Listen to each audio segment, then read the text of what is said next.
Bonjour, bienvenue mesdames, messieurs, une fois de plus dans ces numéros coulisses des ingénieurs. Comme vous le constatez très bien, aujourd'hui nous nous sommes déplacés vers l'Institut technique Fundi Maendeleo ITFM afin de vouloir parler de la mécanique automobile. Vous étiez nombreux à nous demander de revenir sur ces sujets et aujourd'hui nous avons décidé de nous déplacer une fois de plus afin que nous puissions parler de la mécanique automobile. Et la mécanique automobile, nous allons en parler en long et en large.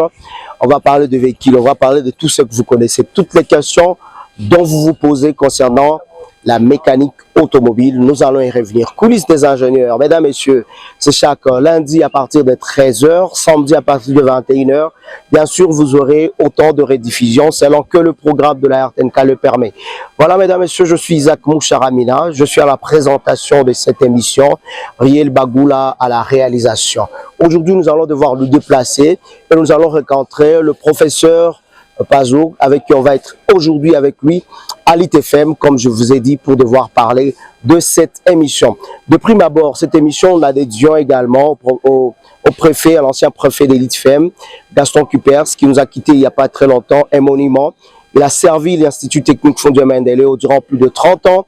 Il a été là au service de l'éducation de la jeunesse sur le plan national, mais également il a été en Afrique. Pour cela, nous lui rendons hommage à travers cette émission que nous la dédions. Mesdames, messieurs, coulisses des ingénieurs, c'est dans quelques instants.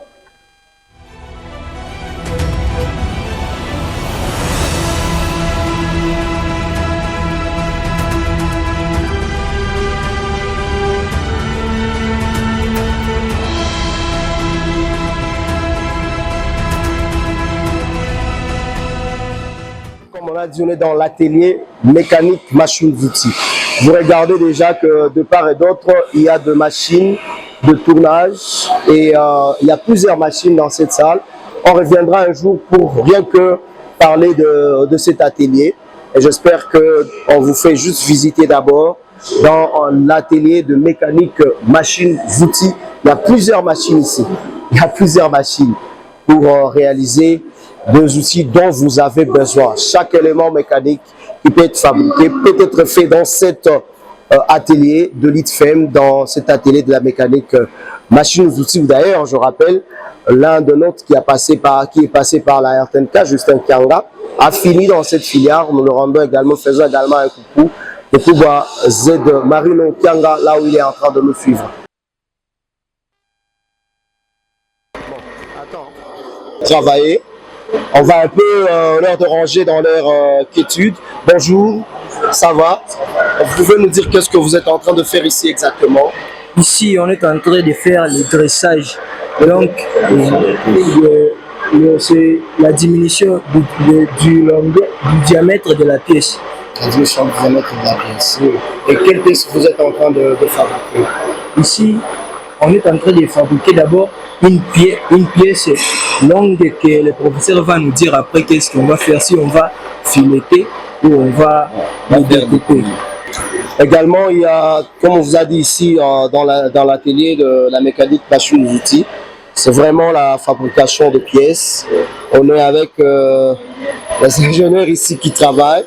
J'espère bien que mon réalisateur est en train de prendre des images. Ils peuvent nous dire c'est quoi exactement ce qu'ils sont en train de travailler ici. Bonjour messieurs. Oui, bonjour.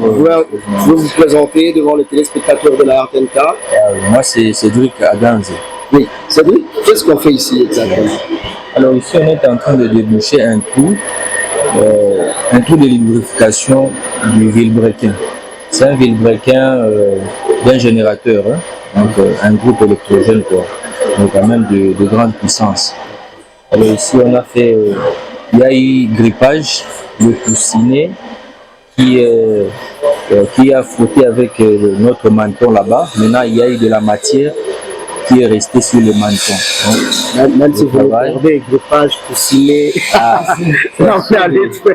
des mots techniques oui, ouais. Mais quand même on peut dire que le système DIEL et notre vilebrequin ici, ça permet la transmission, donc la transmission de mouvement, transformation, mouvement, de rotation, mouvement alternatif. Ouais. Maintenant, l'organe là-bas, qui est la bielle, qui doit s'accoupler avec notre menton, la partie cylindrique ici, donc notre vilebrequin, a eu une petite panne par défaut de graissage.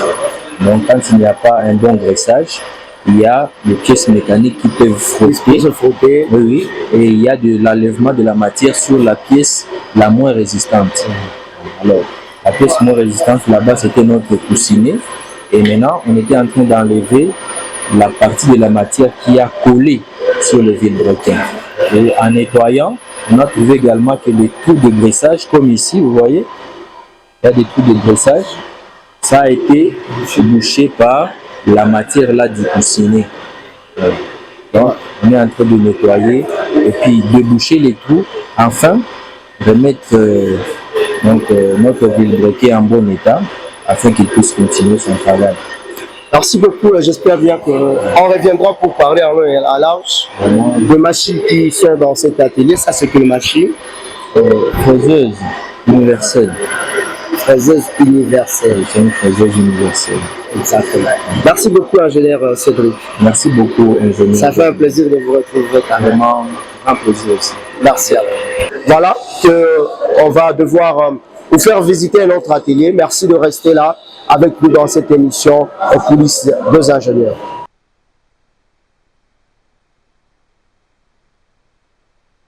Voilà, mesdames, messieurs, on vous a dit qu'on est en train de visiter un peu l'atelier de l'ITFEM.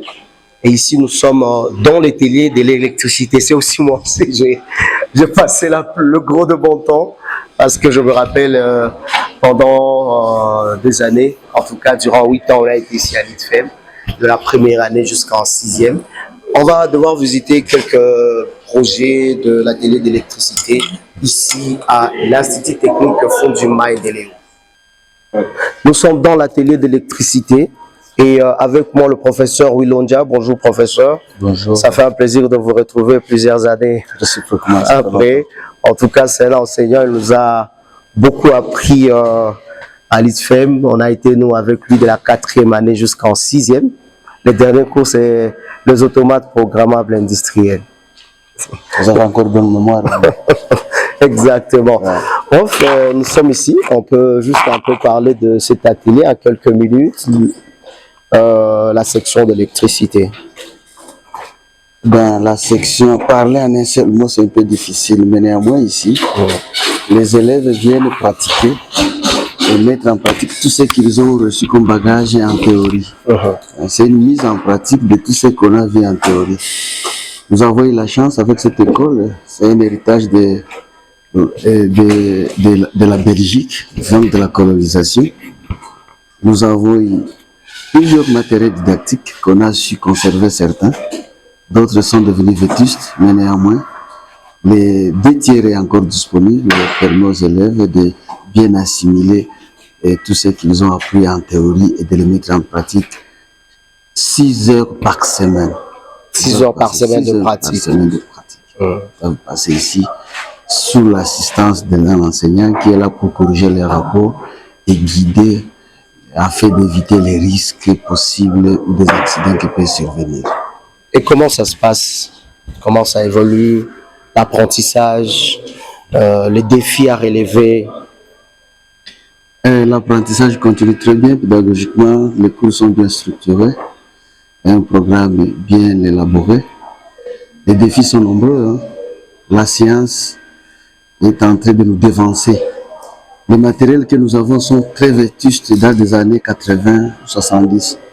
Actuellement, tout est dans un changement.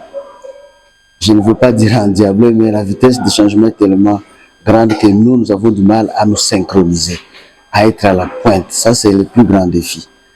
Notre gouvernement ne ménage aucun effort pour subvenir aux besoins de matériel didactique dans l'enseignement au Congo. Vous savez que c'est un fléau qui frappe toute l'éducation nationale.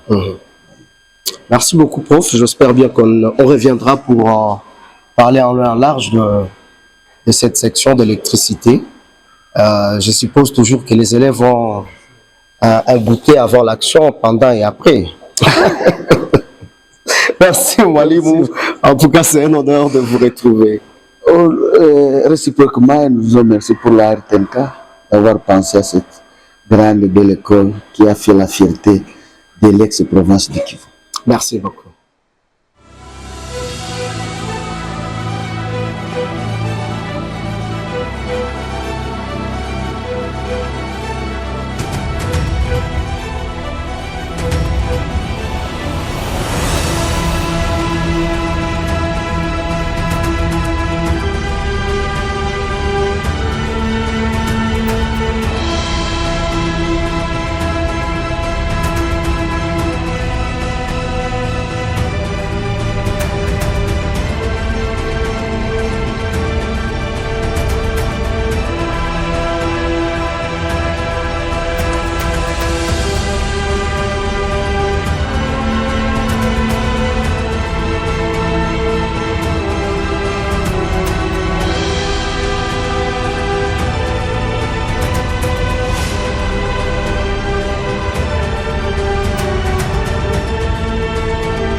Bonjour. Bonjour. Nous sommes ici dans la salle de l'informatique. Bien sûr. Pouvez-vous nous dire qu'est-ce que sont en train de faire les élèves à l'instant? Les élèves sont en train de travailler sur les filtres et tri. Donc, Après, c'est vraiment un mot technique. c'est purement un mot informatique, bien sûr. Vous voyez qu'il y a des couleurs. Ils vont filtrer ces tableaux par couleur. Il y a des couleurs rouges, des couleurs bleues, des couleurs vertes. C'est ça l'exercice du jour. Filtre et tri. Ils vont trier les noms qui sont là par région, par département ou par pays. Donc, ceux qui sont en train de faire sont les élèves de la 5e secrétariat. 5e secrétariat. Très bien. Le secrétariat, c'est l'une des sections qui ont été organisées ici à l'ITFM. Oui, c'est l'une des filières informatiques de l'ITFM. Donc les élèves s'habituent à l'utilisation de l'outil informatique, donc, principalement aux ordinateurs. Et ici, vous avez la capacité d'accueillir combien d'élèves ici dans cette salle? À la salle informatique, nous avons 30 machines, donc 30 ordinateurs qui sont opérationnels. Très bientôt, nous allons ajouter 10 autres pour en arriver à 40. Ce qui fait en sorte que chaque élève a la possibilité de pratiquer facilement. Vous le voyez vous-même, donc chacun devant son ordinateur. Donc on n'utilise jamais deux machines pour deux étudiants. Donc c'est chacun qui utilise sa machine. Et la formation, deux fois, elle est particulière en fait. Si un élève a un problème, je dois m'approcher. S'il n'a pas bien saisi la leçon, je m'approche et je lui explique particulièrement. C'est l'une des particularités de l'ITFM. Nous formons vraiment les produits finis. Quand vous rencontrez les élèves de l'ITFM, même dans des universités, ils se distinguent toujours parce que nous mettons un accent particulier d'abord à la discipline et à l'apprentissage. Voilà pourquoi, des fois, quand vous croisez un élève de l'ITFM, vous remarquez directement qu'il vient de l'ITFM. C'est vraiment un technicien parfait. Il se distingue, c'est remarqué. C'est tout ça. Merci beaucoup, professeur. Vous pouvez rappeler votre nom aux téléspectateurs? Je suis Freddy Kitenge. Je suis ingénieur en informatique et enseignant à l'ITFM. Merci beaucoup, monsieur le professeur Freddy. Je vous en prie.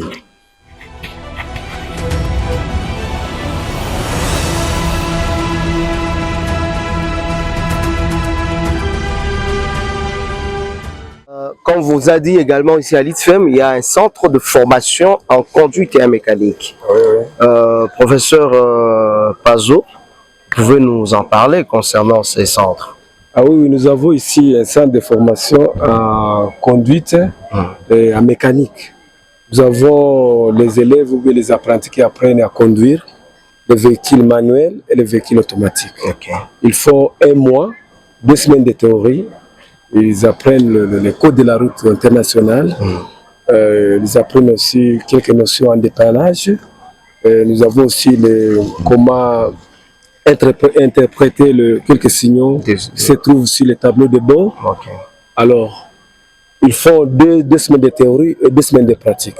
Ils apprennent les véhicules manuels, j'ai déjà dit ça, et les véhicules automatiques. Si vous voyez derrière nous, il y a une petite voiture là, manuelle, et une autre voiture automatique. Ouais.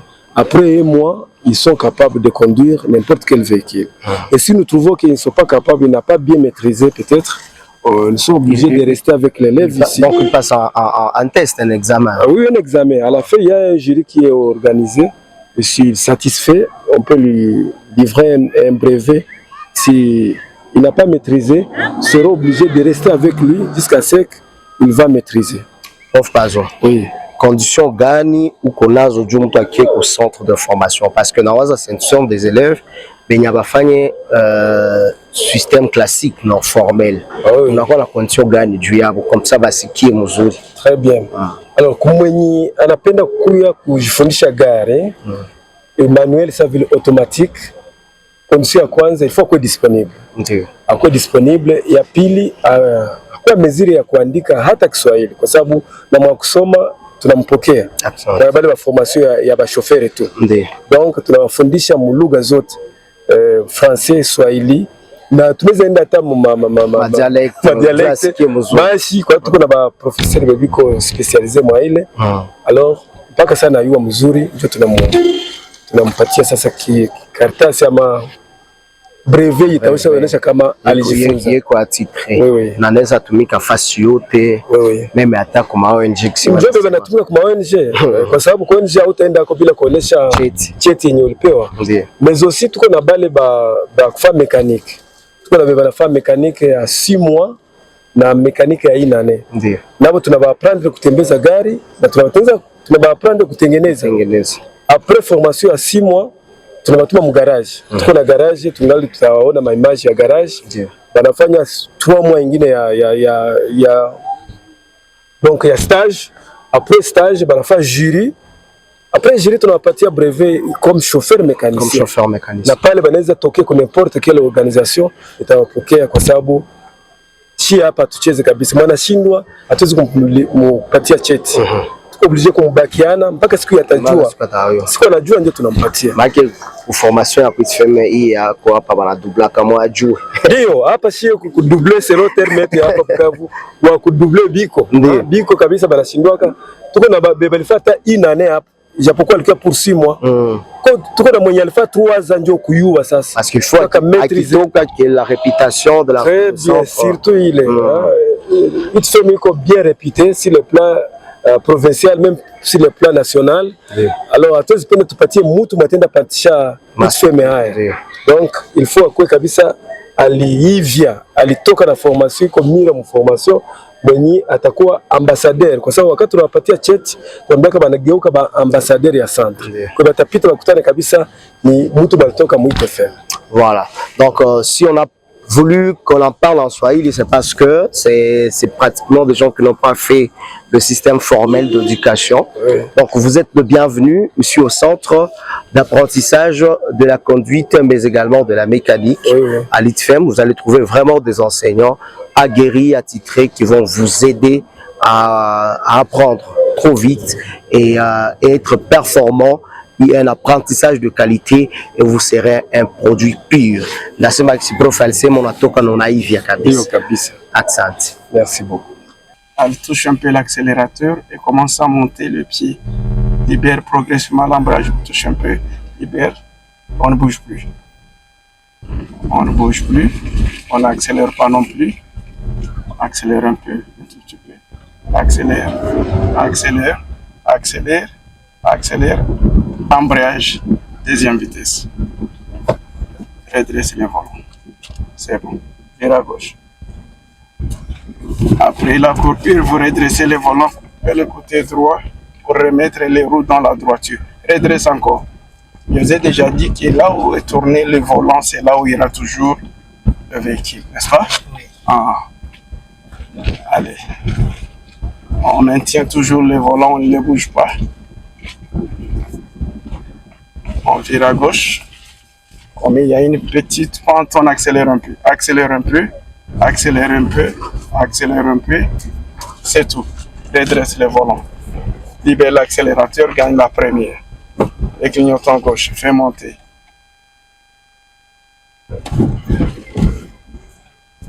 Redresse le volant vers vous. Accélère pour gagner la deuxième. C'est tout. On n'accélère pas de trop, on n'est pas sur une pente, on accélère un peu.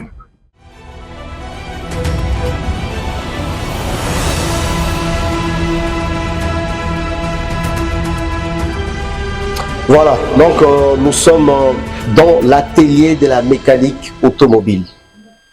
Et comme vous l'avez dit, on va parler vraiment de la mécanique automobile. Après avoir visité les autres ateliers d'EliteFem, aujourd'hui, notre sujet d'aujourd'hui, on s'attelle sur la mécanique automobile.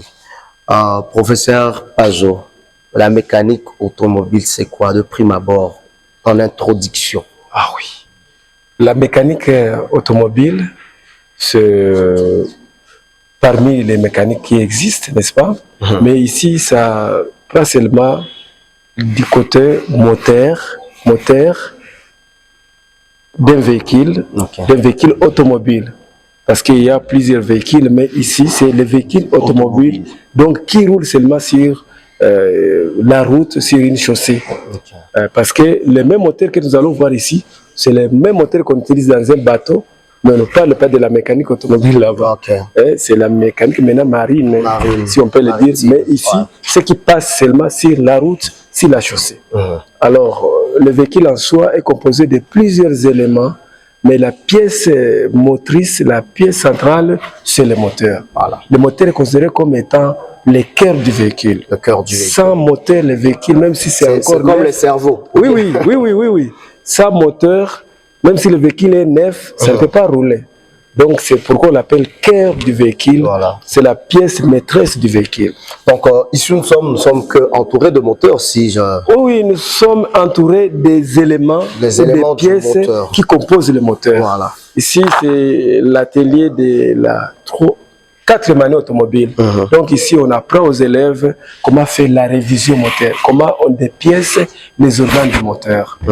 Alors, le moteur en soi est composé de 3 grandes parties. Je ne sais pas si mon caméraman peut venir pour en regardant les 3 parties du moteur. Le moteur est composé de 3 grandes parties. Et la première, c'est la pièce ici que vous voyez, qu'on appelle bloc moteur. Bloc moteur, c'est la grande partie du moteur. Après, nous avons cette pièce ici, qu'on appelle kilasse, qui porte les organes de la distribution, les soupapes. Nous allons voir aussi les soupapes, nous avons les tiges poussoirs, nous avons la rampe de culbutaire. Et troisièmement, nous avons les carteurs. Les carteurs sont des couvercles. Nous avons comme celui-ci, ça c'est un carter inférieur qui joue le rôle aussi du réservoir d'huile. Donc l'huile qu'on met dans les moteurs vient rester ici dans les carters. C'est ce qui se trouve en dessous du moteur. Et nous avons aussi le carter supérieur qui est aussi une couvercle avec un bouchon. Le carter supérieur, une couvercle avec un bouchon de remplissage d'huile. C'est ici où on introduit l'huile pour le graissage du moteur. L'huile moteur, ça est 40 ou ça est 50. Donc, les 3 grandes parties que je venais de vous montrer composent le moteur. Mais à l'intérieur, il y a d'autres organes que nous allons voir ensemble. D'autres organes du moteur. Du moteur maintenant. C'est ce qui se trouve maintenant à l'intérieur. Nous avons comme celui-ci par exemple, ce sont des arbres à cames. L'arbre à cames. Ça sert à quoi? Ça c'est pour commander les ouvertures et les fermetures des soupapes. Parce que dans chaque moteur, on doit avoir des soupapes dans les moteurs. Nous avons les soupapes, je vais vous montrer. Les soupapes, c'est une soupape. Donc ça, ce sont une soupape. L'autre, c'est une soupape. Et cette soupape, ça fait quoi ça? Sont considérées comme des portes d'entrée. Ces tiges. Porte d'entrée, c'est ce qui fait entrer le mélange air plus essence dans les moteurs. Donc, en moteur, on appelle ça soupape. il y a une soupape d'admission et une soupape d'échappement. Donc, d'admission, la soupape d'admission, c'est pour faire entrer le mélange. Air plus essence. Et l'autre, c'est pour faire sortir les gaz brûlés, ce que nous appelons ici chez nous, moshi, fumée. Donc, il y a l'air carburé et la fumée. Et la fumée. Exact. Après avoir brûlé ça dans le moteur, ça se transforme à une fumée. C'est ça les gaz d'échappement. C'est que vous voyez sortir. C'est comme de portes. Oui, ce sont des portes d'entrée et de sortie. C'est commandé par cette pièce. Cette pièce ici. La pièce dont vous avez appelé l'arbre à câble. Je vous montrerai sur le moteur entier là-bas comment ça fonctionne. Exact. Nous avons le vilebrequin. Le vilebrequin, c'est ça ici. Le vilebrequin avec volant moteur. Ça, c'est le vilebrequin avec le moteur. L'entièreté, c'est le vilebrequin. Ça, c'est le vilebrequin. Et l'autre ici, c'est le volant moteur. C'est le démarreur qui vient maintenant amorcer le volant moteur ici. Et une fois le volant moteur est en marche, ça fait tourner le vilebrequin. Le vilebrequin, si le vilebrequin, on fixe les pistons et la bielle. Ici, nous avons les pistons et ici, nous avons la bielle. On fixe ici le vilebrequin. Lorsque le vilebrequin tourne, ça fait tourner aussi la bielle et la bielle aussi qui fait tourner les pistons. Et les pistons commencent à faire les mouvements de va-et-vient ou les mouvements alternatifs. Et quand les pistons commencent le mouvement de va-et-vient, directement le cycle moteur commence. Parce qu'il faut qu'il y ait 4 états moteurs. Quand le piston descend, nous avons l'admission. Là, on admet maintenant l'air carburé, le mélange. Quand le piston monte, on comprime ce mélange. Et tout juste à la fin compression, débit détente, il y a une bougie d'allumage qui va jaillir les intercelles. Et c'est ça le bruit que nous écoutons souvent. Quand on démarre un véhicule, quand les bougies jaillissent les étincelles, directement il y a un bruit, détonation, n'est-ce pas? Et directement le moteur va démarrer. Et après maintenant, c'est le troisième temps qu'on va appeler explosion détente. Ça c'est pour le moteur à essence. Et le piston va descendre encore une fois, et en descendant dans le cylindre, nous allons rester seulement avec la fumée et les pistons en montant. La soupape d'échappement va ouvrir et on va échapper, on va faire sortir maintenant le gaz brûlé ou la fumée. Voilà. C'est les 4 états moteurs. Donc, admission, compression, explosion détente et échappement. Ah, je sens que la matière. Je vais vous montrer ça sur le moteur. Alors, mais aussi nous avons d'autres petites pièces. Nous avons comme celui-ci, les pièces annexes du moteur. Nous avons le collecteur d'échappement. Ça récupère les gaz brûlés dans tous les cylindres et l'amène dans un tuyau d'échappement. Tuyau d'échappement. Et vous allez voir sur toutes les voitures, il y a un tuyau qui fait dégager la fumée. Mais on a récupéré la fumée dans tous les cylindres. Vous voyez ici, nous avons 4 tuyaux, donc le moteur avait 4 cylindres. Je me rappelle du terme, on ne peut pas manger sans se soulager. Ah, très bien. C'est comme ça. Quand on explique, c'est ça. Le véhicule aussi fait la même chose. Oui. Il y a les trous d'entrée et les trous de sortie. Donc, la soupape d'admission et la soupape reçoit l'air carburé. Et dégage le gaz brûlé qu'on appelle la fumée. Très bien. Et on doit d'abord brûler ça à l'intérieur. Et quand il y a des fois qu'on voit le gaz noir, le gaz brûlé, la fumée noire, blanche, très bien. Et d'autres véhicules qui ne vont pas faire sortir la fumée. Ah, très bien. Quand le véhicule ne fait pas sortir la fumée, donc le mélange était idéal. Donc on a respecté le mélange, donc air plus essence. Exact. Au fur et à mesure qu'il y a plus de fumée, au fur et à mesure qu'il y a différentes couleurs de fumée, donc il y a un dysfonctionnement à l'intérieur du moteur. Ça peut être soit le mélange n'est pas bien dosé, le mélange n'est pas homogène. Donc, soit il y a plus d'heure que d'essence, soit il y a plus d'essence que d'heure. On parlera par exemple du mélange riche ou mélange pauvre. Parce que il y a l'indicateur. Donc, on doit respecter les 1 gramme d'essence contre 15 grammes d'heure. Et le mélange, donc la réalisation de ce mélange, c'est fait dans le carburateur. Je pense que ça, ce n'est pas une question de l'interrogation. Ah non.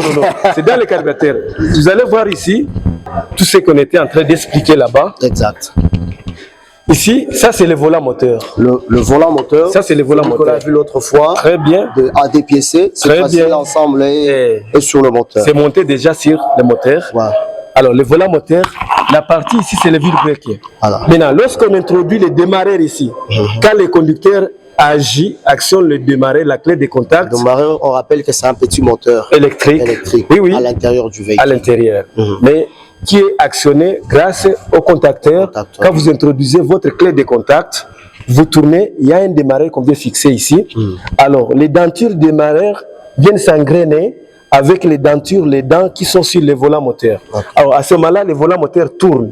Quand le volant moteur tourne, ça fait tourner aussi le vilebrequin.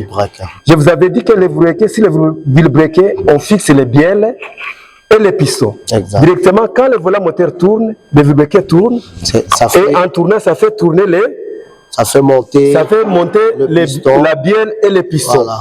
Les pistons en montant ou en descendant. Vous voyez qu'il y a deux pistons qui sont en train de monter et deux autres qui sont en train de descendre. Donc les 4 pistons, chaque piston fait son temps.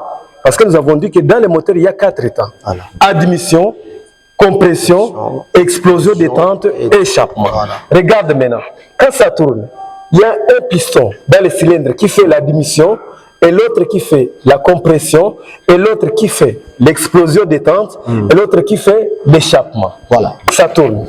Alors, dans chaque cylindre ici, nous avons des soupapes. Je vous ai montré les soupapes de l'autre côté, les tiges ici. Vous allez voir, quand on tourne, il y aura une soupape qui va ouvrir ici, la soupape ici est ouverte, l'autre est fermée. Quand c'est ouverte, donc il y a l'entrée du mélange. Quand c'est fermé, donc il n'y a pas sorti du gaz brûlé. Exact. Ah, pourquoi? À l'admission, la soupape d'admission doit ouvrir pour faire entrer le mélange. À la compression, les deux soupapes sont fermées pour éviter à ce que le mélange ne puisse pas sortir. Parce qu'à ce moment-là, on va chauffer le mélange. Maintenant, fait compression, débit détente, la bougie va jaillir les étincelles. On va brûler le mélange. Et en brûlant le mélange, le piston va descendre maintenant avec une force. Et à ce moment-là, c'est la soupape d'échappement qui va ouvrir. La soupape regardez ici, la soupape d'échappement ouvre et directement, on va laisser échapper la fumée ou les gaz brûlés. C'est comme ça que ça fonctionne selon les 4 temps moteur. Alors ici, nous avons la rampe de culbuteur avec les culbuteurs qui vont agir maintenant sur les soupapes pour permettre la soupape de s'ouvrir. Mais pour que la soupape puisse fermer, il y a un ressort ici qu'on appelle ressort de rappel. Maintenant, si vous regardez très bien, vous allez voir que ce moteur est composé par des pièces mécaniques seulement.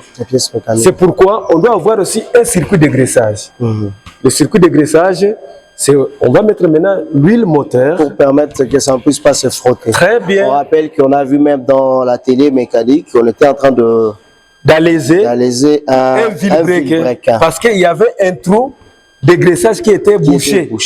On devrait déboucher ça pour permettre un bon graissage. L'huile puisse entrer. Très bien.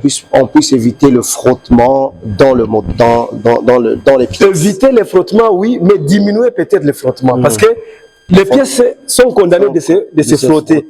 Mais le frottement doit être léger pour éviter l'usure. C'est pourquoi on doit mettre entre les deux pièces une couche d'huile pour faciliter le glissement. En bref, c'est ça, donc le moteur. Mais ensemble, maintenant, nous allons voir, parce que le moteur se trouve dans le véhicule, dans les capots du véhicule. Donc ici, on est comme si on était dans le cœur de l'humain. Ah oui, c'est ça, c'est ça. C'est pourquoi pour les véhicules, on parle de révision moteur, mais pour l'être humain, on parle de l'opération. Opération. Ici, on fait l'opération du véhicule. Ah, très bien. C'est ça, pièce par pièce. Donc, quand on parle de la révision moteur, ça, c'est ce qu'on vient faire. Ah oui, oui. On regarde une pièce qui ne fonctionne plus comme d'habitude. Soit, si cette pièce est encore réparable, on peut réparer. Si c'est à remplacer, on remplace. Exact. Oui, oui. Voilà. Je ne sais pas, vous allez nous conduire là où il y a les pièces dans le véhicule. Dans le véhicule, maintenant, nous allons d'abord commencer de l'autre côté. Donc, on va devoir regarder également le moteur maintenant dans le véhicule. Oui, oui. Nous allons regarder le moteur. Oui. C'est encore une voiture neuve, hein? mais il y avait un problème du moteur. Voilà. Donc nous avons déjà démonté les moteurs ici. Nous avons déjà démonté les moteurs. Ça se trouve déjà sur un pala. Mais nous avons un pala mécanique. Ça demande de l'effort mécanique pour soulever, n'est-ce pas? Mais nous avons aussi un pont élévateur là-bas, Voilà. qui travaille Avec avec l'énergie donc du courant. du courant électrique. Donc, Ça peut après, soulever jusqu'à combien ça de soulève jusqu'à 4000 kilos. Donc 4 tonnes. 4 tonnes. Alors maintenant, regardez. Ouais. Donc ici, vous n'avez pas besoin de... On appelle ça des crics. Des crics, non, non. Ça joue le rôle du cric ici, n'est-ce pas? Oui. Donc on n'a pas besoin de crics. On peut soulever le véhicule jusqu'à un niveau. Et vous pouvez voir tout ce qui se trouve derrière En dessous du véhicule. C'est C'est une pas- manière aussi de se protéger contre des accidents. Riel, tu fais voir, tu as déjà vu en dessous du véhicule. Allez, il peut filmer même en dessous. Ouais. Ça nous va permettre de regarder aussi, donc ça soulève tout un véhicule. Et à C'est- partir d'ici, maintenant, vous pouvez entrer même à l'intérieur et vous allez voir tout ce qui est comme élément du véhicule à l'intérieur. Ok. Les tuyaux d'échappement, les roues. Si vous voulez travailler, c'est facile la suspension. Regardez. Ça ne peut pas tomber sur moi. Ça ne peut pas tomber. Hein, même s'il n'y a pas de courant, ça reste comme ça jusqu'à ce que le courant va revenir. Ok, donc il faut actionner sa descente et sa montée. Et selon votre taille. Ok. Parce que quand on travaille, on ne doit pas se courber comme ça. Donc, on doit monter jusqu'à ce que vous travaillez avec une sécurité là. Maintenant, ça peut vous faciliter maintenant d'enlever le moteur et le mettre maintenant sur un pala ici. Donc c'est ici où se trouvait le moteur. C'est ici. Il y avait seulement un problème dans le moteur. Donc, le moteur qui commençait déjà à consommer. Alors, on était obligé d'enlever ça et maintenant contrôler ce qui faisait à ce que Le véhicule moteur peut consomme. savoir une très grande consommation. C'est ça. Voilà. On va voir. Donc ici, c'est le moteur qui était dans ce véhicule C'est le moteur qui qui était a ici été dans ce déplacé à cet endroit. Oui, oui. Alors maintenant, ici, Non, on ne vous demande pas de soulever. Ça va être... je on me va suis dire- bien fixé ici. On va voir.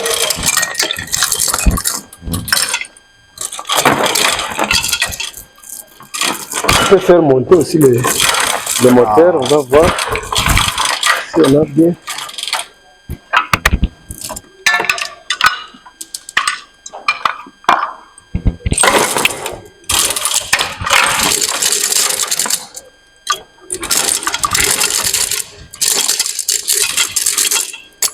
Ici, on trouve que vous êtes en tout cas bien outillé Oui, l'IFM, c'est ça.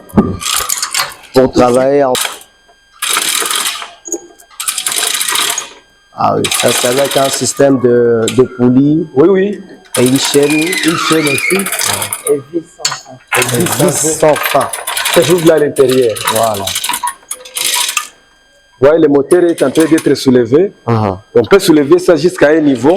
Et on travaille On commence calmement. maintenant à ouvrir pièce par pièce. Voilà. Si j'ai parlé du carter supérieur, Ouais. ici en dessous nous avons le carter inférieur, les autres organes se trouvent À à l'intérieur. l'intérieur. Il y a de- Il y a des lots qui sont, Ah oui, ça, lots c'est qui de l'eau. sont comme ça.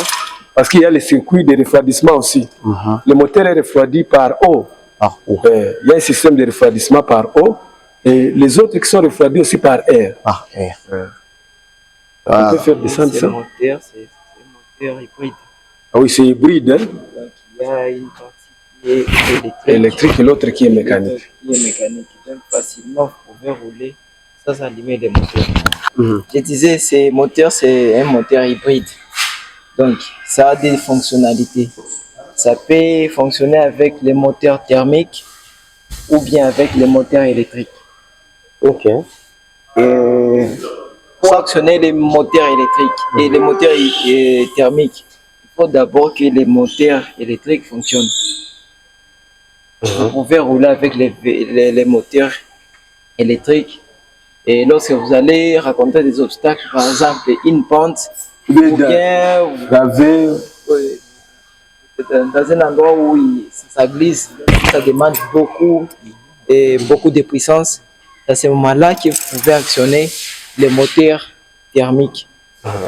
Et c'est grâce à ces moteurs électriques que vous pouvez actionner les moteurs thermiques et ça va s'allumer comme ça, vous pouvez rouler avec. Ah. Ces moteurs n'ont pas de démarreur. Ok. Donc si une fois vous avez une panne au niveau du moteur électrique, le moteur thermique ne peut pas fonctionner. Tout comme une fois que les batteries sont déchargées et que vous n'avez pas encore mis le moteur thermique en marche, vous risquez de rencontrer une panne et alors là on sera obligé de vous remonter jusqu'au garage. Voilà. Mais pour charger les batteries, il faudra que nous allumions les moteurs thermiques. Donc ces deux moteurs là, ça se complète. Bridge marque la Changana. Oui, oui. La Changana. On peut la partie moins la courant. Oui. La partie qui est atomique la moteur Les carburants. très important. C'est l'évolution de la technologie aussi. Et maintenant, il y a des véhicules qui n'ont pas de moteur thermique. C'est purement électrique. Ce n'est pas encore ici, mais ailleurs, c'est déjà. Dans des pays voisins, il y a déjà des véhicules. Ici, actuel, il y en a déjà. Oui. Des véhicules où on n'est plus du Carburant. Celui-là, on n'a pas encore le carburant, même pour l'utiliser, on risque d'avoir des points de rechargement à les manquer. Nous allons voir maintenant si le véhicule, les organes que nos conducteurs doivent contrôler. Ils entrent dans le véhicule, démarrent règlement, ils sont avec le véhicule. Donc, on doit savoir. On doit savoir, il y a des organes à contrôler et des organes à régler avant le démarrage du véhicule. Et cela doit se faire chaque fois quand vous voulez sortir avec votre véhicule. On n'a pas avoir de panne bête. Ah voilà, des pannes bêtes. Donc Voilà. ensemble, nous allons voir. Avant de conduire le véhicule, on doit s'assurer que tous les organes du véhicule sont en marche, sont en bon état, pour éviter les pannes bêtes sur la route. Alors, on doit ouvrir les capots et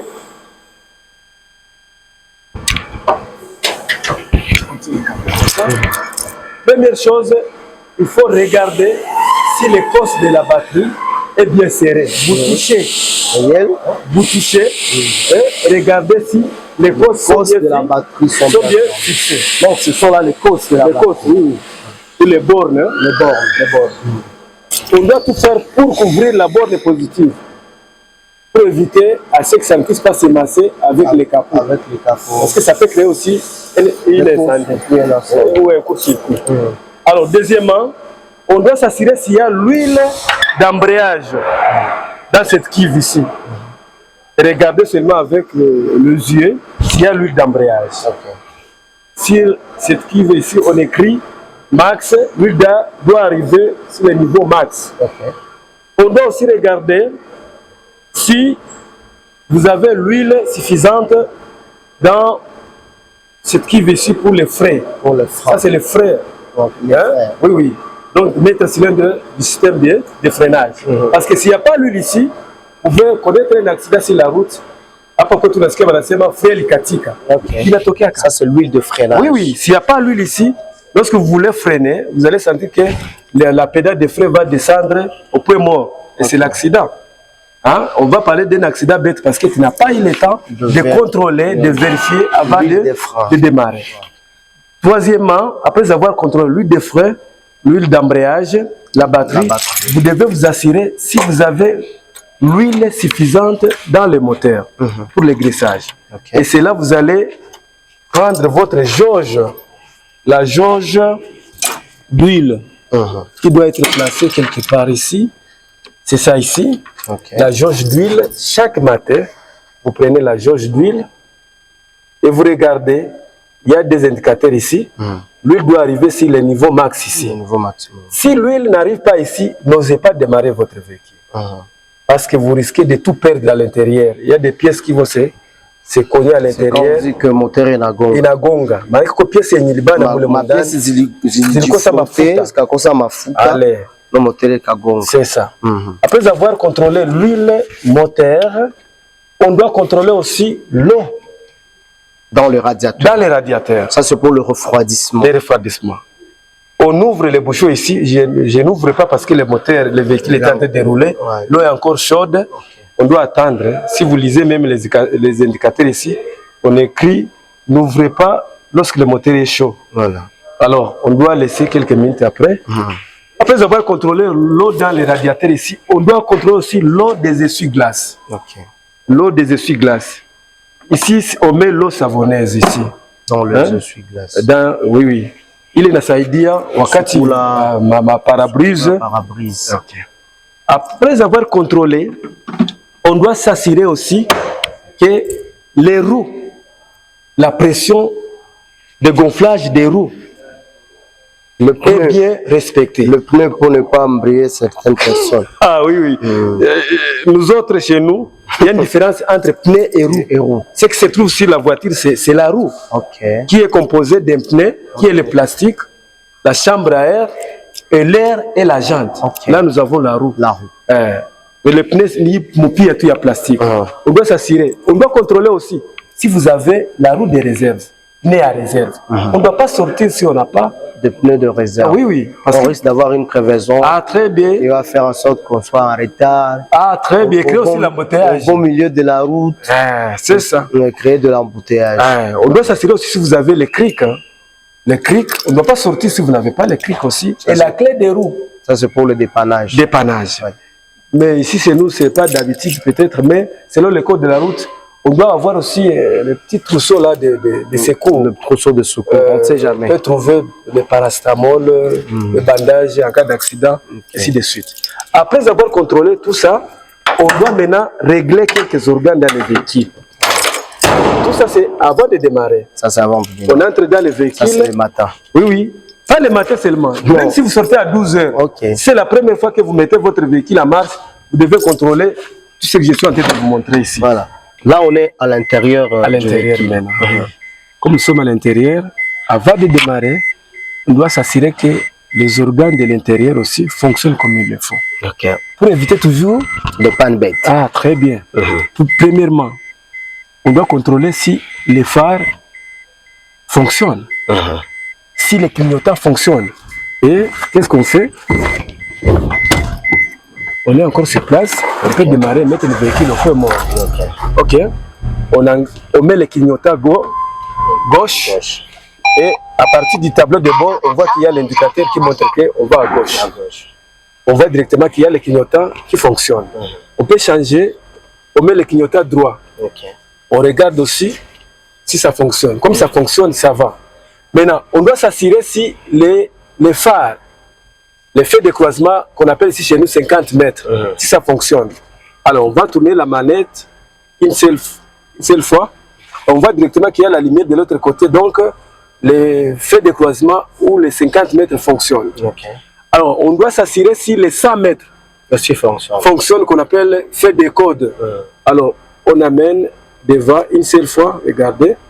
Et il y a une lampe qui apparaît au tableau de bord qui montre que ça fonctionne. Ouais, ça c'est 50, ça c'est 100 mètres. Alors, ça fonctionne très bien. Ok. Maintenant, on doit s'assurer aussi si les essuie-glaces fonctionnent. Parce qu'il peut pleuvoir, pour éviter des accidents encore bêtes, on doit s'assurer. Il peut geler pour ceux qui sont, dans d'autres espaces. Très bien. Alors, on met la première position, on voit comment ça fonctionne. On ajoute notre pression et la dernière vitesse, on voit que ça fonctionne comme il est. Mais je vous ai montré quelque part où on doit contrôler aussi l'eau des essuie-glaces. Alors, on peut agir sur la manette et voir, vous voyez que ça projette l'eau et ça doit rendre la parabrise trop claire. Ok. Deuxièmement aussi, on doit regarder le climatiseur. Peut-être il fait chaud dans le véhicule ou bien il fait froid. Et on peut actionner aussi le climatiseur et directement, on peut régler maintenant la température selon les indicateurs ici, qui se trouvent là-bas. Et on a l'air chaud ou l'air froid dans les véhicules. Après avoir contrôlé tout ça, on doit regarder aussi si les klaxons fonctionnent aussi. On doit éteindre le climatiseur. Allez, le klaxon est en bon état. On doit maintenant passer au réglage. On doit premièrement régler les rétroviseurs. On commence par les rétroviseurs de l'intérieur. on les règle pour que ça puisse vous montrer tout ce qui se trouve derrière vous. Fermez un peu la portière de l'autre côté. Alors, on doit régler aussi les rétroviseurs gauche. Alors, on doit agir sur la manette ici. On écrit mirror. Il y a la mention L, left qui dit gauche. Alors, on monte. Et puis, maintenant, on peut régler. Ouais. On règle.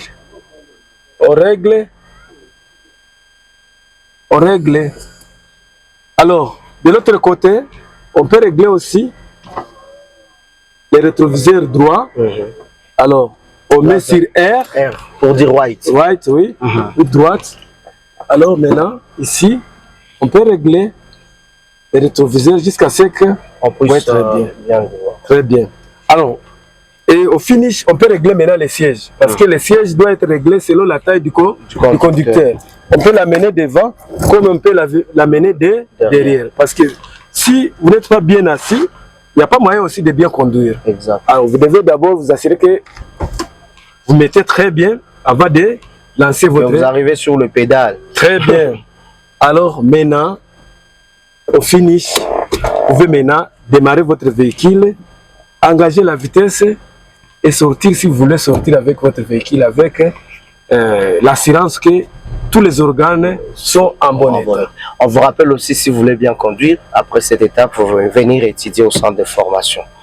Hein? Ça, c'est vrai. C'est ça l'étape à suivre ici. Et oui, évitez d'apprendre n'importe où, bien de se faire, d'apprendre le véhicule par n'importe qui. Vous risquez de cogner. Tout conducteur n'est pas formateur. Vous risquez de cogner les robots roulage, voilà. Hein? Voilà. Surtout qu'on n'en a plus. Oui, c'est ça. Le seul qu'on avait a été cogné, le pauvre robot roulage. Oui. Donc, là, vous avez bien compris comment ça fonctionne avec le véhicule. Là, nous sommes à l'intérieur avant d'engager n'importe quelle vitesse, avant de rouler. Ce qu'il faut savoir, l'essentiel pour le conducteur. Et ce qu'on a oublié, ici chez nous, il y a les gens qui ne mettent pas ça alors que c'est obligé par le code de la route. Va maintenant de sortir, vous devez mettre votre ceinture de sécurité.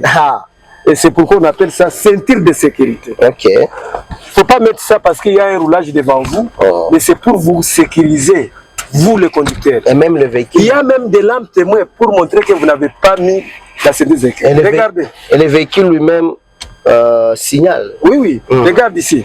Vous voyez la lampe ici est en train de clignoter parce que je n'ai pas encore mis ma ceinture de sécurité. Une fois, si je mets ça, ça va s'éteindre. Vous autres aussi, vous avez votre lampe témoin ici. Ça c'est pour aussi le passager. Pour les passagers. Quand vous mettez la ceinture de sécurité, ça va s'éteindre aussi. Là vous êtes en sécurité. Exact. C'est pourquoi il ne faut jamais négliger de mettre la ceinture de sécurité. Merci. Voilà, merci, on va quitter dans le véhicule. Oui. Et on va s'orienter là où se trouve la machine pour faire les rodages des quilasses. Pour rectifier la quilasse. Exact.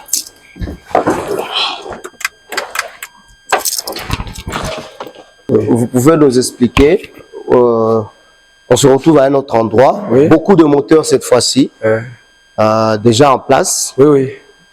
Bon, allez-y, moi. Tous ces moteurs ici sont en bon état. Donc nous sommes dans l'atelier mécanique automobile. La partie ici c'est réservé seulement aux élèves finalistes. Donc 6e année automobile. Ici, si ces moteurs, nous avons des moteurs diesel qui utilisent le gazole comme carburant. Et de l'autre côté, nous avons les moteurs à essence qui utilisent l'essence comme carburant. Alors, qu'est-ce que nous faisons ici? Donc ici, il y a le moteur diesel, il y a le moteur à essence, et on a vu aussi un moteur hybride. Très bien. Mais ici aussi, nous avons le moteur à essence avec carburateur, comme celui-ci. Ce sont des anciens moteurs, des moteurs avec carburateur. Pour le moment, tu ne peux plus trouver le carburateur sur le moteur. Mais de l'autre côté, nous avons maintenant des moteurs modernes sans carburateur, qu'on appelle injection essence. Ça ici. C'est un moteur à injection essence. Il n'y a plus de carburateur. Il n'y a plus de carburateur. Alors maintenant, qu'est-ce qu'on fait? Ici, on crée des pannes. On crée des pannes on crée des pannes, et puis on demande maintenant aux élèves de chercher ces pannes et les réparer. On la tient mitego. Ah, on va créer ma panne parce qu'ils sont des élèves finalistes. Ce sont de... c'est la crème déjà. C'est ça. Donc, chaque élève doit avoir un moteur. On peut créer une panne sur le plan électrique ou bien une panne sur le plan mécanique. Alors, vous demandez maintenant à l'élève, pendant 1 heure de temps, de détecter la panne et réparer. Après 1 heure, on peut demander à l'élève de démarrer le moteur, parce que tous les moteurs sont en bon état. Si le moteur ne démarre pas, donc il n'a pas réussi son exercice. Il change le moteur, il va sur un autre moteur. Là, il a échoué. S'il réussit, allez, ça va. Donc, c'est ça. Donc, c'est réservé seulement aux finalistes. Les têtes bien faites déjà. Voilà. La matière, elle est déjà bien apprise. À l'intérieur de la boîte de vitesse, vous voyez qu'ici, la boîte est composée seulement par des engrenages. Hein? Donc, c'est purement mécanique. Hein? Nous avons l'arbre primaire, l'arbre secondaire, avec les pignons. Les pignons ici, ce sont les pignons qui constituent des vitesses. Parfois, vous attendez dire, il y a première, il y a deuxième. Donc, il y a coïncidence de 2 pignons ici. C'est la première vitesse. Coïncidence de 2 autres pignons, c'est la deuxième vitesse. Avec un pignon baladeur ici, à l'intérieur, qui va permettre de choisir les rapports de vitesse. Et ça se trouve dans une boîte, c'est pourquoi on appelle ça boîte de vitesse. Mais à l'intérieur, on doit avoir aussi l'huile pour le graissage de ces pignons. Ce sont des aciers. Ah oui, oui. Il doit avoir l'huile pour permettre un bon glissement pour éviter l'usure. Ok. Ça, c'est la boîte de vitesse pour les petits engins, donc les petites voitures. Mais nous avons aussi des boîtes de vitesse pour les gros camions. Nous allons montrer ça. C'est ce qu'on appelle marbre de vérification. Marbre de vérification. Ça, c'est pour réparer maintenant, pour réparer seulement les quilasses. Pour réparer les quilasses. Parce que la partie ici de la quilasse ici doit être lisse et fine. Pour éviter la fuite du mélange, pour éviter la fuite d'huile et pour éviter la fuite d'eau. Parce que la pièce ici, la quilasse, se trouve sur le bloc moteur. Et entre la quilasse et le bloc moteur, on doit y mettre un jeu de quilasse. Alors, il y a l'huile qui doit traverser la quilasse pour entrer dans les blocs moteurs, pour graisser les pièces qui se trouvent dans les blocs moteurs. Ainsi que l'eau de refroidissement. Alors, cette surface ici doit rester toujours lisse et plane. Alors maintenant, lorsqu'il y a des fissures, lorsqu'il y a des inégalités qui passent sur cette surface ici, on doit amener la quilasse sur cette pièce ici qu'on appelle marbre de vérification. On doit y mettre la pâte à rôder et après avoir mis la pâte à rôder, on doit maintenant commencer à rôder la quilasse, hein, donc en format 8.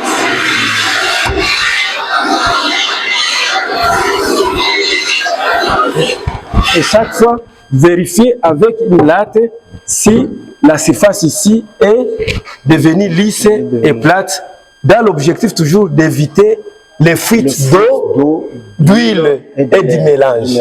Voilà. Mélange, quand nous parlons du mélange, on voit le mélange air plus essence, qui doit être de 1 gramme d'essence contre 15 grammes de... Ça, c'est la question d'interrogation. Oui, oui. Alors, signifier, il faut bien comprendre cela. Oui, oui. Voilà. Pour les élèves, hein, ici, on révise les moteurs qui sont encore en bon état. De l'autre côté, ce sont les moteurs qui ne sont pas en bon état. C'est pourquoi nous avons réservé ça pour les élèves de la 3e année automobile. Mais ici, c'est pour les élèves de la 6e et 5e année. Ils sont capables déjà de réviser les moteurs en bon état. Donc, détacher, enlever toutes les pièces sur les moteurs. Et ici, vous allez voir, il y a la classe ici, les vilebrequins, les paliers. Nous avons même ici les plateaux d'embrayage et les disques d'embrayage à l'intérieur. Ça, c'est pour un groupe électrogène. Nous avons même les tamis ici, les filtres. Hein. Ça, c'est pour filtrer l'huile. Hein. Parce que l'huile, avant d'entrer dans le bloc moteur, ça doit être bien filtré. Pourvu de toute impureté. Très bien. Nous avons même des papiers ici pour fabriquer des joints, pour assurer une fermeture étanche. Pour l'étanchéité. Oui, oui. Nous avons les pistons avec la bielle, avec les segments ici à l'intérieur. Nous avons aussi les joints de quilasse. Je venais de parler du bloc moteur et la quilasse. Avant de mettre la quilasse sur le bloc moteur, on doit d'abord déposer les jouets de Kilas. Et surtout faire correspondre les trous qui se trouvent sur les jouets, si les trous qui se trouvent sur les blocs moteurs, pour éviter toujours les fuites. Ok. Ok. Ici, nous avons le carter inférieur, qui est considéré comme réservoir d'huile. Ça se trouve en dessous du véhicule. C'est pourquoi quand vous conduisez le véhicule, vous devez choisir la bonne partie de la route où vous devez faire passer votre véhicule pour éviter de cogner votre carter inférieur sur une pierre. Ça veut dire que alors il faut éviter. Donc il gonga hapa nekitoboka directement, votre moteur va cogner. Moteur na gonga, il y a des pièces qui auront du mal à fonctionner. Voilà. Ça c'est le vilebrequin. Voilà. Vous avez déjà vu le vilebrequin avec ces joints ici de carter pour éviter la fuite d'huile. Ok. Ok. Donc ça c'est... Ah, il y a une autre pièce ici, le démarreur. De l'autre côté, on parlait du démarreur. Le petit moteur là que nous avons parlé pour lancer les volants, le volant moteur. Ça c'est le volant moteur. Les démarreurs avec les dentures que vous voyez ici à l'intérieur, ce sont les dentures qui viendront s'engrainer sur le volant moteur pour entraîner le vilebrequin, transmettre le mouvement de rotation. Les mouvements, et on aura directement les 4 états moteurs qui va commencer par l'admission, donc la descente du piston, la compression, la montée du piston, l'explosion détente et encore une descente du piston et enfin l'échappement pour chasser les gaz brûlés. Voilà. Si nous sommes maintenant là où se trouvent les boîtes pour les gros camions. Pour le gros camion, les boîtes à vitesse. Les boîtes de vitesse. Très bien.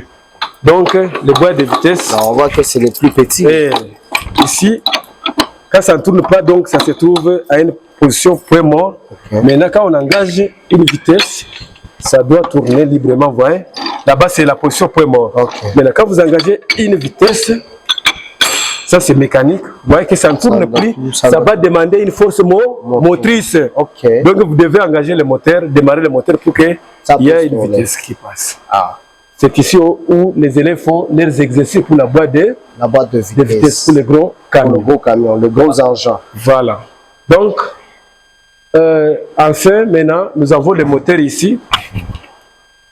Le moteur ici, pour les élèves de la 5e année, où ils doivent régler aussi les soupapes. Parce que les soupapes doivent être bien réglées. Pour que lorsque la soupape d'admission est ouverte, normalement, la soupape d'échappement doit être fermée. Là, nous sommes au premier temps. Donc, le premier temps, l'admission, la soupape d'admission est ouverte pour faire entrer le mélange, mais la soupape d'échappement est fermée. À la compression, les deux soupapes doivent être fermées pour éviter la fuite du mélange.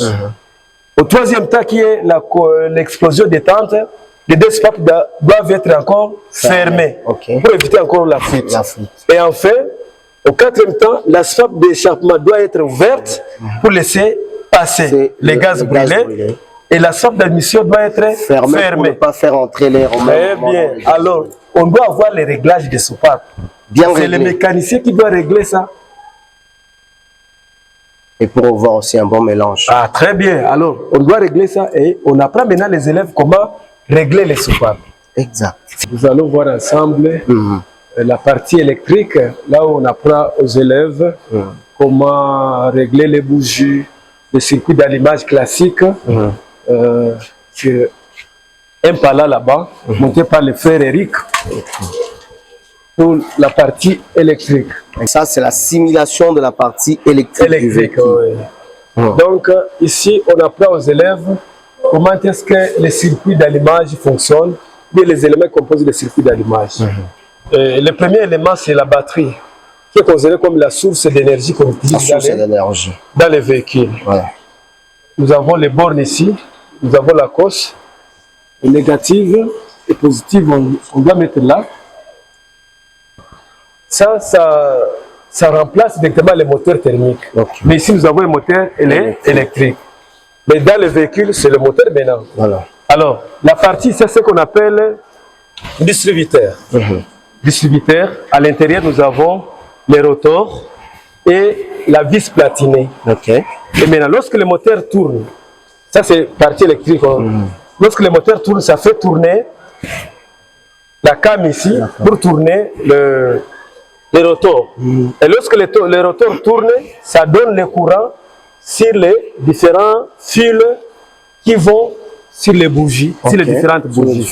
Alors maintenant, lorsqu'il est en contact, le rotor est en contact avec un fil, directement, nous avons un courant haute tension qui va vers la bougie concernée. Mais ça commence où? La batterie. La source de la source, la batterie. Quand vous engagez la clé de contact dans votre contacteur, ça permet à ce que le courant passe et ça entre dans la partie ici qu'on appelle bobine d'allumage. Tout est bien fait ici à l'ITFEM. Oui, à l'ITFEM, vraiment, c'est comme en Europe. Les élèves, ils ont tout pour apprendre. Celui qui quitte l'ITFEM sans rien apprendre. Je ne pense pas s'il y a quelqu'un qui peut quitter l'ITFEM sans rien dans la tête.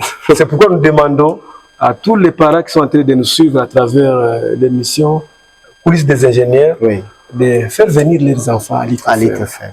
Là, il y a une formation. Ils sont en train de le sentir eux-mêmes. Il y a une formation. Qui peut sortir ici sans apprendre? Je ne les vois pas. On vient toujours tête vide, mais on sort avec une tête bien formée, pleine, capable de réaliser, c'est pas n'importe quoi, si le marché. Voilà. Voilà, bon, merci beaucoup, professeur Pazo. On a été avec vous ici à l'ITFEM pour parler de la mécanique automobile. Je suis sûr que les gens vont voir.